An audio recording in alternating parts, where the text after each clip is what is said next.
For decades, we were told the formula was simple: get a degree, leave the Philippines, send money home, retire if you're lucky. But between 2020 and 2026, something unexpected happened, and the data tells a story that most Filipinos haven't fully realized yet. Today, we're breaking down 7 real economic shifts that are quietly transforming the Philippines from a labor exporting nation into a digital economy powerhouse. And number one, it's generating more annual revenue than our entire traditional BPO sector. And most people don't even know it exists yet.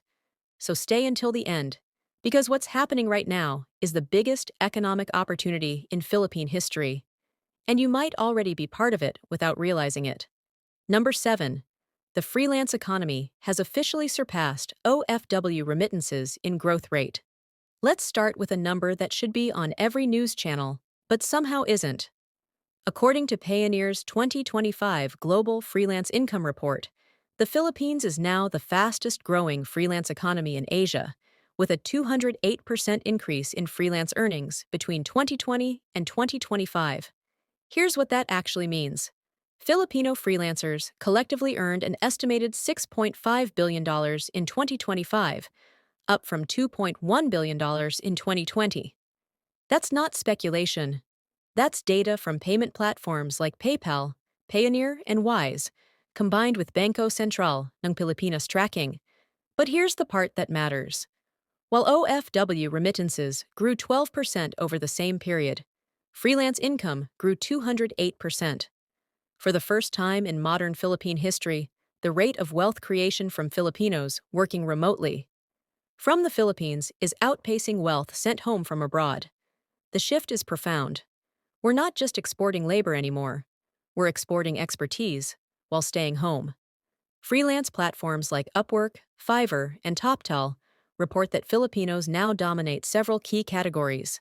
Content writing, 23% of all top-rated writers globally; graphic design, 18% of highly rated designers; virtual assistants, 34% of executive-level VAs; video editing, 27% of professional editors.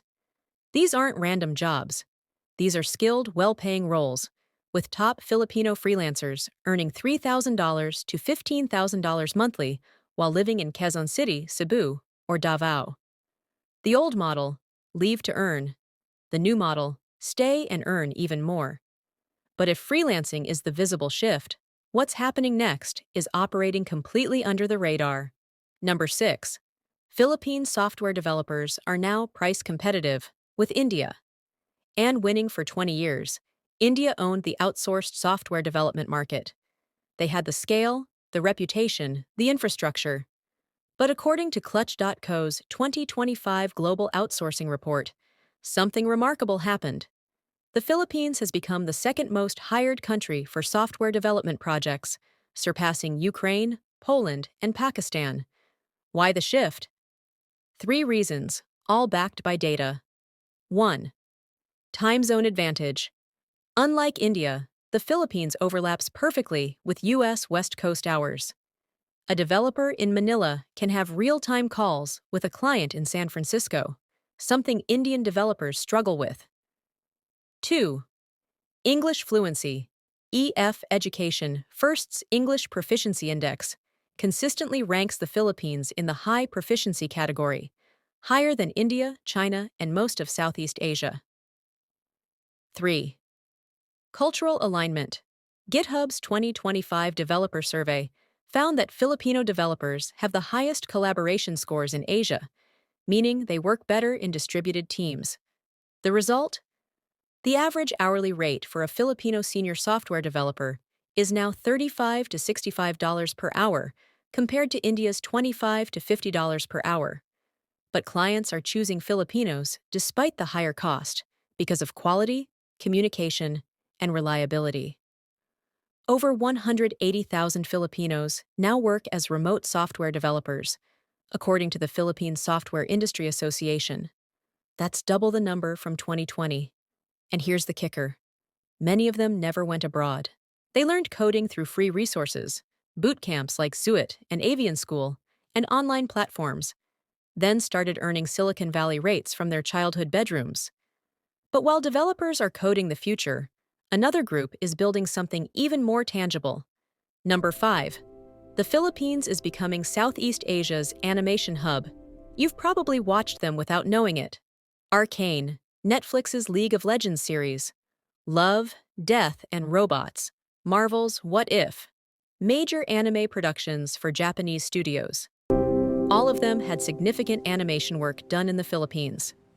According to the Animation Council of the Philippines, the local animation industry is now worth $1.2 billion annually, employing over 35,000 artists and growing at 18% per year. Why is this happening? Because Filipino animators trained in the traditional BPO model, doing outsourced work for Western and Japanese studios, have now matured into senior artists, directors, and studio owners. Companies like Rocket Sheep Studio, Top Peg Animation, and Toon City have shifted from pure outsourcing to co-production partnerships where they share creative control and IP rights. Base Entertainment, Asia's 2024 report, highlighted that the Philippines now has the third largest pool of professional animators in the world, behind only the United States and Japan.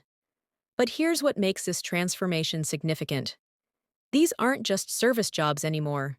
Filipino studios are now creating original content and owning intellectual property. Hayop Ka, Netflix, Trays, Netflix, and several upcoming productions represent something new. Filipino-created animation that's globally distributed. The industry has evolved from, "Can you animate this scene?" to, "Can you create the next global hit?" And the answer, increasingly, is yes. But while our artists are drawing the future of entertainment, another sector is quietly dominating a space most people don't even think about. Number 4. Filipinos now control 60% of the global healthcare virtual assistant market. Here's a stat that won't surprise healthcare workers, but will shock everyone else. According to the American Association of Medical Virtual Assistants, Filipino healthcare VAs now represent approximately 60% of all remote medical administrative staff employed by U.S. clinics, hospitals, and private practices. We're talking about over 125,000 Filipinos working remotely as medical scribes, insurance verification specialists, medical billing experts, patient care coordinators, telehealth support staff. Why the dominance? Because this job requires something unique: medical knowledge, plus HIPAA compliance, plus perfect English, plus cultural sensitivity. Filipino healthcare VAs typically earn $800 to $2,500 per month working for U.S. healthcare providers, which is 3 to 8 times the local minimum wage, while the U.S. providers save 60 to 70% compared to hiring locally. But here's what's changed recently. The industry is professionalizing. Companies like MyOutDesk, 24/7 VA, and Filipino-owned firms like Taskus Health have created certification programs that turn this from informal freelancing into a legitimate career path. The University of the Philippines Open University even launched a medical virtual assistant professional certificate program in 2024, the first of its kind globally. What was once considered just admin work is now a specialized profession, and Filipinos have the global monopoly. But if healthcare VAs are the hidden workforce, the next industry represents something even bigger: Filipinos building the infrastructure of the future economy. Number 3. The Philippines is Asia's emerging e-commerce operations hub. This one flies under the radar because it's not glamorous, but the numbers are staggering. According to Lazada and Shopee's 2025 Southeast Asia e-commerce report, the Philippines now has the highest concentration of e-commerce operations specialists in Southeast Asia, with over 240,000 people working in online store management, product listing, and SEO optimization, customer service chat, support, social media commerce, Facebook, TikTok, Instagram shops, dropshipping, and fulfillment coordination. But here's the interesting shift. Filipinos aren't just working for e-commerce companies anymore. They're running their own. The DTI reported that over 1.2 million Filipinos now operate their own online businesses, from small Instagram shops to six-figure Amazon FBA operations. Facebook's 2025 Small Business Report found that the Philippines has the highest per capita rate of social commerce sellers in the world, meaning more Filipinos are selling products online relative to population than any other country. Why? Because we learned the entire e-commerce ecosystem by working in it as employees first, then applied that knowledge to our own ventures. The average successful Filipino e-commerce entrepreneur now earns 80,000 to 500,000 pesos monthly, without leaving their living room. And unlike traditional OFW work, this income stays in the Philippines, circulates in local economies, and creates multiplier effects. But while e-commerce is building wealth at scale, the next sector is doing something even more profound. It's changing where global business happens. Number 2. Manila and Cebu are now competing with Singapore as regional business hubs. This will sound bold, but the data backs it up. According to JLL's 2025 Asia-Pacific Real Estate Report, Metro Manila and Metro Cebu have seen the fastest growth in Grade A office space absorption outside of mainland China, with a combined 2.4 million square meters of new premium office space occupied between 2020 to 2025. Who's renting this space? Not just call centers anymore. These are regional headquarters for tech companies, fintech startups, game development studios, SaaS companies, AI, and machine learning research labs. Why the shift? Cost, talent, and time zone. Singapore office space costs $95 to $120 per square meter monthly. Manila costs $25 to $35. That's a 70% savings. But it's not just about cheap rent. The Philippines now produces over 200,000 college graduates annually in IT, engineering, and business, more than Singapore, Hong Kong, and Malaysia combined. And here's the part that should make every Filipino take notice. Companies are now establishing their primary operations here, not just outsourcing. Shopify, Cloudflare, and several major fintech companies have designated their Philippine offices as centers of excellence, meaning strategic decisions are made here, not just executed. The old model: we'll put our low-cost operations in Manila. The new model: we'll build our Asian headquarters in Manila because that's where the best talent is. This isn't incremental change. This is structural transformation. But all of this, the freelancing, the tech, the business hubs, pales in comparison to what's happening at number 1. Because number 1 isn't just an industry, it's a complete reimagining of how value is created. Number 1. The creator economy has made the Philippines the world's third-largest content production nation. Here's the revolution most people are missing. According to YouTube's 2025 Creator Economy Report, the Philippines is now the third-largest source of monetized content creators globally, behind only the United States and India, but ahead of Brazil, the UK, and South Korea. Let that sink in. A nation of 115 million is producing more monetized content than countries with far larger economies. The numbers are staggering. Over 2.3 million Filipino YouTubers are monetized, earning ad revenue. Filipino TikTok creators earned an estimated $890 million in 2025 through the Creator Fund, brand deals, and live gifts. Filipino podcasters, Twitch streamers, and Instagram creators add another $420 million in annual earnings. Combined, the Philippine creator economy is now worth an estimated $8.7 billion annually, larger than our entire semiconductor exports. But here's what makes this genuinely revolutionary. This is wealth created from nothing but creativity, personality, and internet access. No factory, no raw materials, no colonial infrastructure.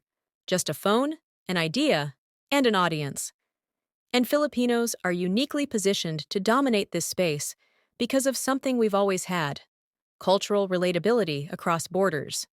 Filipino creators aren't just big in the Philippines, they're massive in the Middle East, OFW diaspora, plus Arab audience, North America, Filipino American community, plus mainstream crossover. Southeast Asia, cultural and linguistic proximity. Bretman Rock, Bella Porch, Mimi Yu, Kong TV. These aren't just influencers. They're multi-million-dollar media businesses built by Filipinos who never needed anyone's permission to succeed. The creator economy has done something unprecedented. It has eliminated the middleman between Filipino talent and global wealth. No recruiter, no agency, no foreign employer, just direct value exchange. And the next generation is watching. Philippine schools are now teaching content creation as a legitimate career path.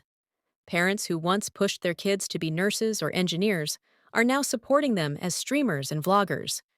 This isn't a fad. This is a fundamental economic restructuring. So here's what's actually happening.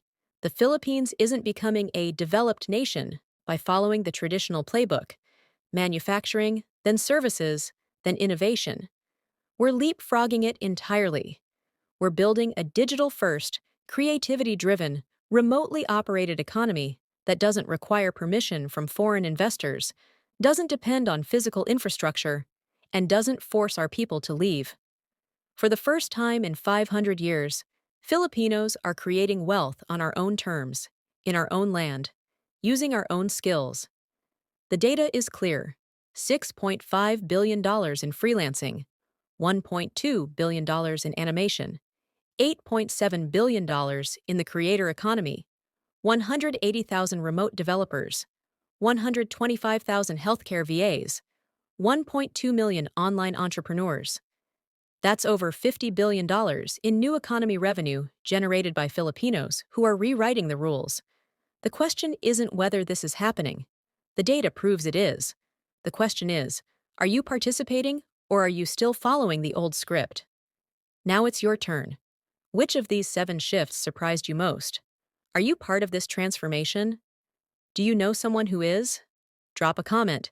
Share this with every Filipino who's been told they need to leave to succeed. Because the biggest economic opportunity in Philippine history isn't abroad anymore. It's right here. And it's happening right now.